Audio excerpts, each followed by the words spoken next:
Corona corona corona, इस corona ने मेरा भी विकेट गिरा दिया। जी नमस्कार, मैं देसी पत्रकार मनीष महिवाल एक बार फिर आपका स्वागत करते हैं। ये जो डायलॉग्स था ये पंकज सिंह का डायलॉग्स था, जो अभी क्वारंटाइन है।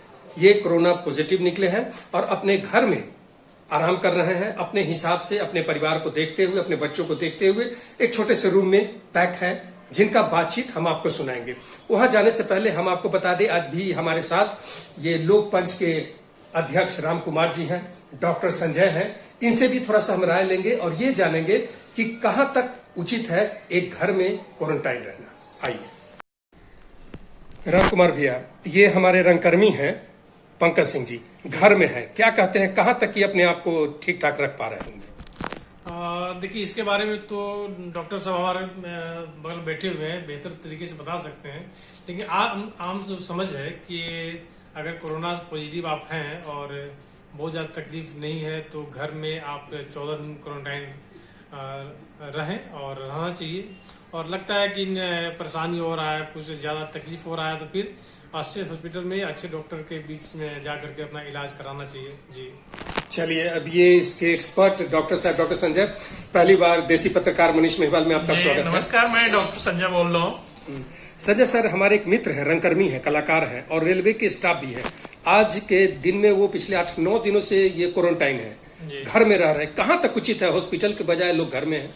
नहीं, यदि कोरोना से कोई भी पेशेंट है, कोरोना के पेशेंट हैं और उनको कोई तकलीफ नहीं है, तकलीफ का मतलब सांस लेने में या बहुत लंबा बुखार नहीं है, तो फिर अपने आप को घर पे रख के ट्रीटमेंट कर सकते हैं।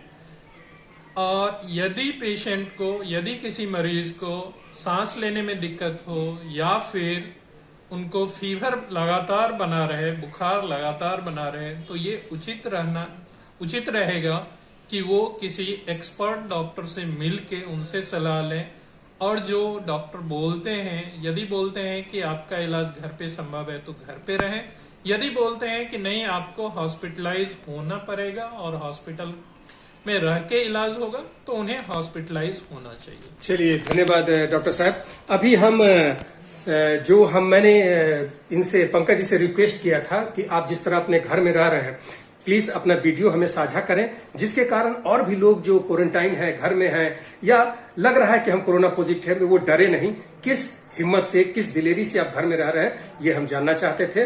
मैंने पंकज जी से पूछा, पंकज जी अपना वीडियो भेजे हैं। आइए एक बार हम वीडियो देखते हैं कि कैसे वो अपने घर में सर्वाइव कर रहे हैं, उसके बाद पुनः हम बातचीत करेंगे। नमस्कार जी। कोरोना कोरोना कोरोना इस कोरोना ने मेरा भी विकेट गिरा दिया जी। जी हाँ, बिहार सरकार के अभिलेखों में कोरोना लिस्ट में मेरा भी नाम शामिल हो चुका है। मैं पंकज सिंह कोरोना पॉजिटिव पाया गया हूँ। जैसा कि मैंने फेसबुक संदेश के जरिए आप सबों को 10 दिन पहले सूचित किया था कि मेरे कार्यालय के 3 कर्मचारी सहकर्मी, जो हम लोग एक कमरे में बैठते थे, कोरोना पॉजिटिव पाए गए थे। उसके बाद मेरे मित्रों, मेरे चाहने वालों के कई कॉल मेरे पास आए, जिसमें उन्होंने पूछा कि आप ठीक तो हैं ना। मैंने सबों को कहा कि हाँ, मैं ठीक हूँ, आई एम फीलिंग ओके, मैं कोई अनहेल्दी महसूस नहीं कर रहा हूँ। लेकिन उसके 2 रोज बाद अचानक से रात में मुझे फीवर लगा, तबीयत खराब सी होने लगी, पेट खराब हो गया। मैंने अपना तापमान चेक किया तो 100 के आसपास फीवर था। मुझे उसी वक्त एहसास हो गया कि मैं कोरोना पॉजिटिव हो चुका। सुबह के समय मैंने अपने चिकित्सा निदेशक को फोन किया कि सर मुझे फीवर आने लगा है। तो चूंकि कॉन्टेक्ट हिस्ट्री था, उन्होंने अनुमान लगा लिया कि इसका भी विकेट गया। 3 लगातार लोग पॉजिटिव हुए थे, 4 लोग पॉजिटिव हुए थे, तो समझ गए कि इसका भी विकेट गया। तो डॉक्टर से बात करो। मैंने डॉक्टर से बात किया। डॉक्टर ने फोन पे ही मुझे कोरोना से संबंधित जो दवा लेनी थी उसे प्रिस्क्राइब कर दिया, जिसमें एजिथ्रोमाइसिन, सिट्रीजिन, विटामिन सी की गोलियां, जिंक और विटामिन D3, ये सारी गोलियां मुझे प्रिस्क्राइब की गई और मैंने सुबह से उसे खाना शुरू कर दिया। टेस्ट की बात आई तो डॉक्टरों का कहना था कि फीवर आते ही आप टेस्ट मत करवाइए, कुछ दिन इंतजार कर लीजिए, उसके बाद टेस्ट करवाइए। उसमें संभावना ये रहती है कि कभी कभी टेस्ट गड़बड़ भी आ जाता है। तो मैंने डॉक्टरों की बात मान ली। कुछ दिनों के बाद टेस्ट करवाने के लिए सोचा, 2-3 दिनों बाद टेस्ट करवाने के लिए सोचा। इस बीच घर में मैंने पत्नी को कहा कि मेरा आप कॉन्टेक्ट हिस्ट्री चूंकि कोरोना का है, इस कारण घर में इस बीमारी को फैलने से रोकने के लिए उचित ये होगा कि हम लोग आपस में दूरी बनाए रखें। जितना हो सके अब 15 दिनों तक या 20 दिनों तक हम लोग एक दूसरे के कांटेक्ट में ना आए। बच्चे को मैंने बोला, दूर से ही सही, लेकिन बोला कि आप मेरे पास नहीं आएंगे क्योंकि मुझे लग रहा है कि मैं कोरोना पॉजिटिव हूँ।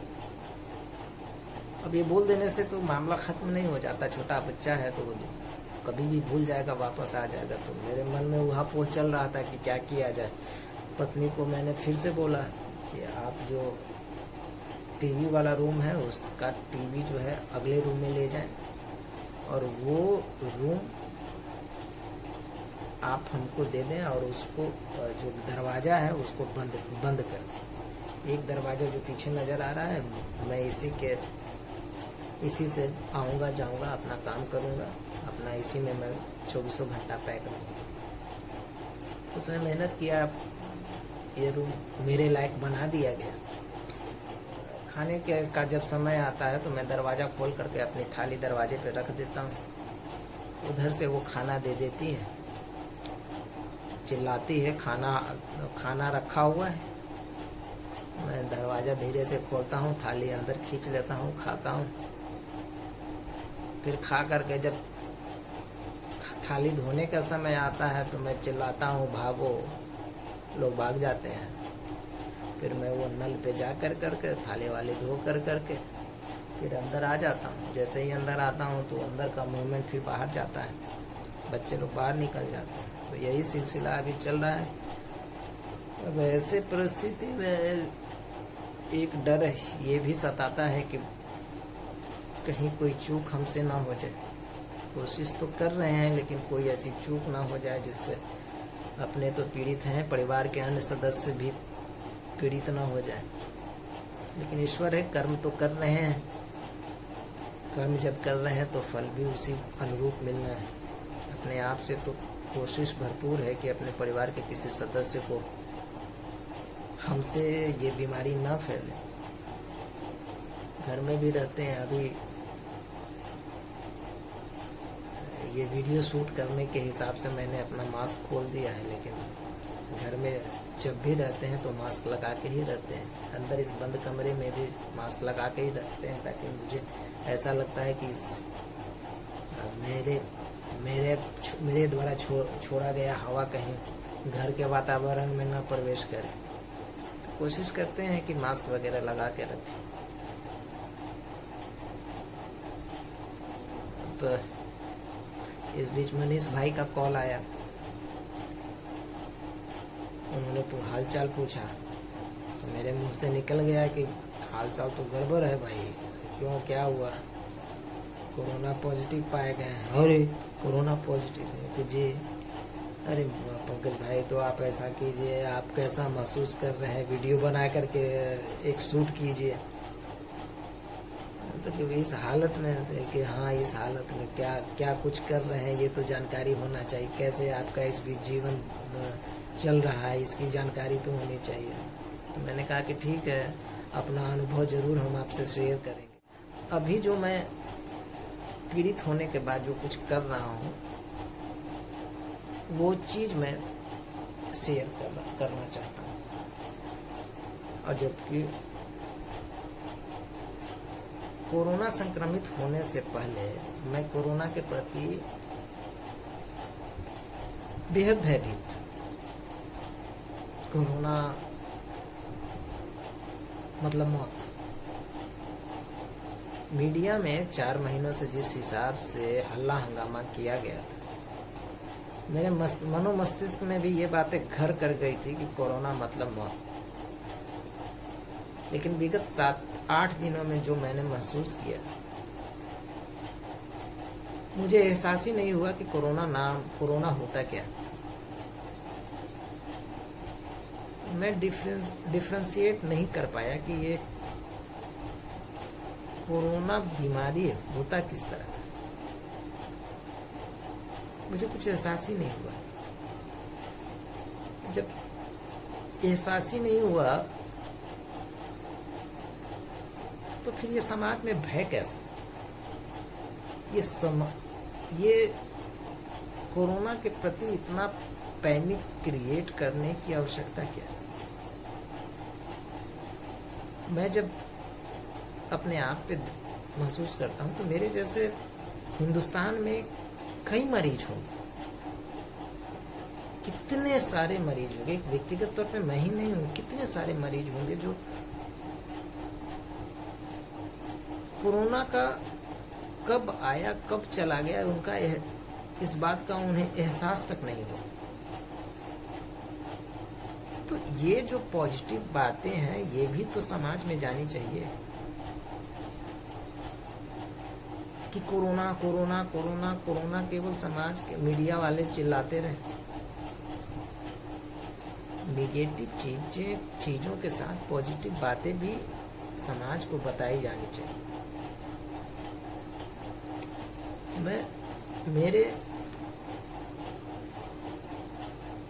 मैं कोरोना पॉजिटिव हूँ। आज 8वां दिन है हमारा पॉजिटिव हुए। मेरे इस वीडियो बनाने के दरमियान कोरोना के प्रति आप मेरे चेहरे पे सिकन देख पा रहे हैं? मुझे एहसास ही नहीं है मैं बीमार। हमें लगता ही नहीं कि मैं बीमार हूँ, क्योंकि एक प्रोटोकॉल है कि आप अपने आप को आइसोलेट करके रखें। मैं कैरियर बना हुआ हूँ, उस कैरियर को मैं फॉलो कर रहा हूँ। एक दिन की परेशानी को छोड़ दी जाए तो मुझे कोई परेशानी नहीं। एक दिन की परेशानी ऐसी हुई, 7वें रोज कल की बात है, मैं अचानक से 1:30 बजे अचानक से बेचैन हो गया। लगा कि सांस लेने में तकलीफ हो रही है। अचानक से उठ के बैठ गया। मैंने महसूस किया मेरा कलेजा धड़क रहा है। मुझे डॉक्टरों ने कहा था कि आप एक घर में पल्स ऑक्सीमीटर रखें। पल्स ऑक्सीमीटर में आपका ऑक्सीजन का लेवल अगर 94 से डाउन होता है तो आप घर में नहीं रुकें, आप जितना जल्द हो सके अस्पताल की ओर भागें। मैंने उस वक्त चेक किया कि मेरा ऑक्सीजन लेवल ठीक 94 था, और 94 जैसे ही हुआ मुझे बेचैनी होने लगी। मैं बेचैन होकर मुझे लगा कि शायद सफोकेशन के कारण ऐसा हो रहा है। तो मैंने, क्योंकि बच्चे फैमिली उस कमरे में थी, तो मैं लाइट वाइट जला के बाहर निकल गया। थोड़ी देर टहला, थोड़ा उसी रात में प्राणायाम वगैरह किया, तो मेरा ऑक्सीजन लेवल 95 के आसपास आ गया। उसके बाद फिर मैं थोड़ा अच्छा महसूस करने लगा। तो अच्छा जब महसूस करने लगा तो थोड़ी देर के बाद मैं वापस कमरे में आ गया, बैठ गया। उसके बाद कोई तकलीफ मुझे हुई नहीं, नींद आ गई थी। तो उस दिन एक मुझे परेशानी हुई थी, और आज मैं स्वस्थ महसूस कर रहा हूँ। और चिकित्सकों का कहना है कि कोरोना का क्रिटिकल पीरियड जो है 8वें रोज से 14वें रोज के बीच, इसी दरमियान कोरोना अपना खतरनाक खेल खेलता है। आज 8वां रोज है, 4, 8, 6 दिन और। अब देखते हैं कौन सा खेल मेरे साथ कोरोना खेलता है। उन दवाओं के अलावे कुछ आयुर्वेदिक औषधियां हैं, उसका भी सेवन कर रहा हूँ। तो कुछ देसी नुस्खे हैं, उसका भी सेवन कर रहा हूँ। और मुझे लगता है कि आयुर्वेदिक एलोपैथिक औषधियों से ज़्यादा फायदा मुझे आयुर्वेदिक औषधियों से हो रहा है। मैं गिलोई पी रहा हूँ। एक काढ़ा है आयुष मंत्रालय द्वारा निर्गत आयुष क्वाथ क्योरा आयुष क्वाथ करके काढ़ा है, वो पीता हूँ। अदरक को कूट के उसका जूस निकाल कर उसमें मधु मिला करके 1 चम्मच रोज पीता हूँ। गर्म पानी का जब भी मैं सेवन करता हूँ, गर्म पानी का सेवन करता हूँ। इसके अतिरिक्त गार्गल करता हूँ। फिर से 3-4 कप चाय की तरह गर्म पानी पीता हूँ। और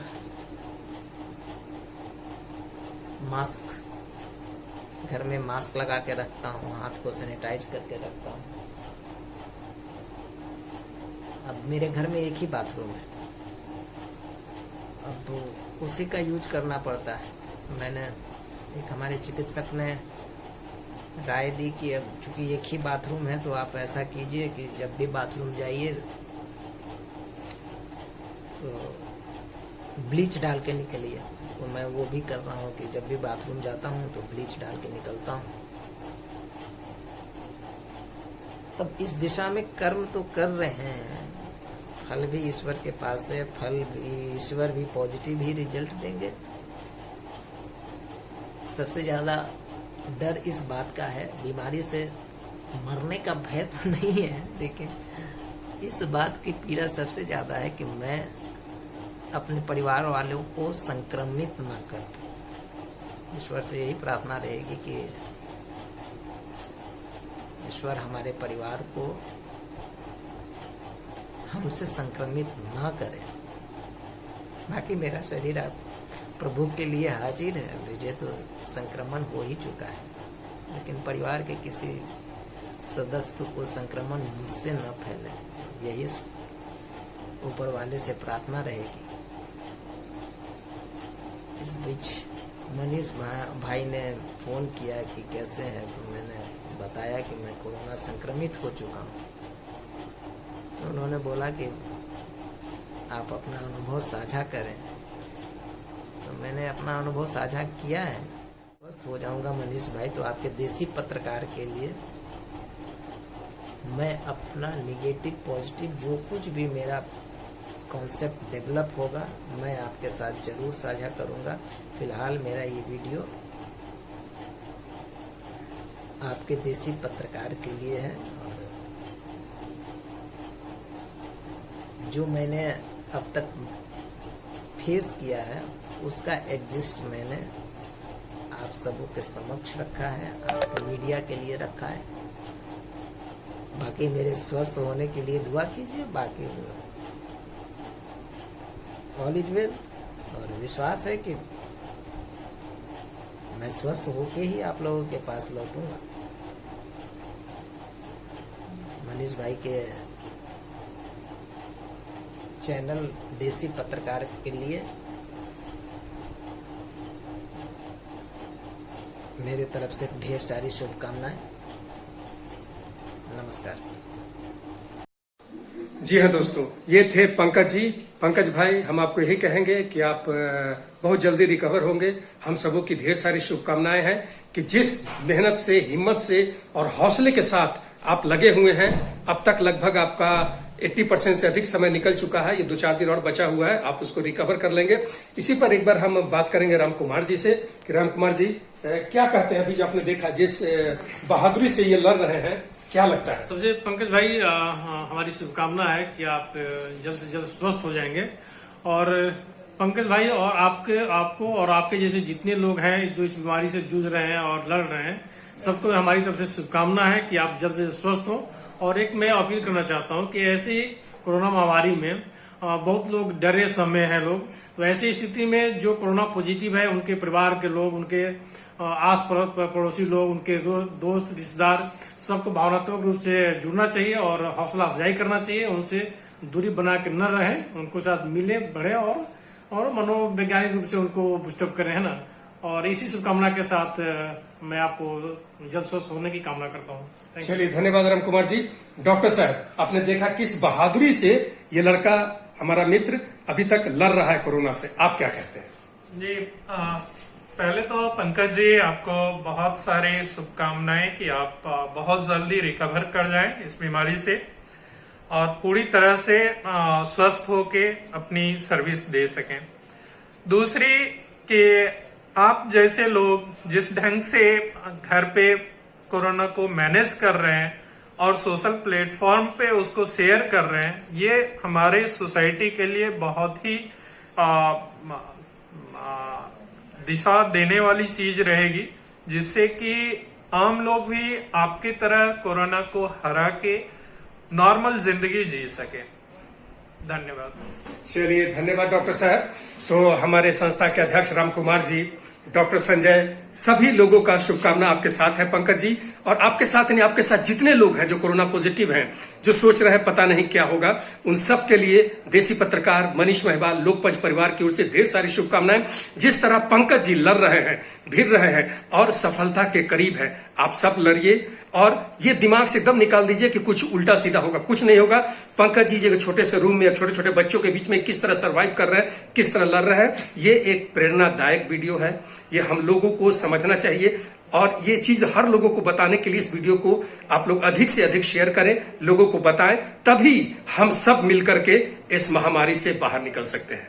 आप सभी को ढेर सारी शुभकामनाएं और पंकज भाई सैल्यूट करते हैं आपको। जी, देखते रहे देसी पत्रकार मनीष महिवाल।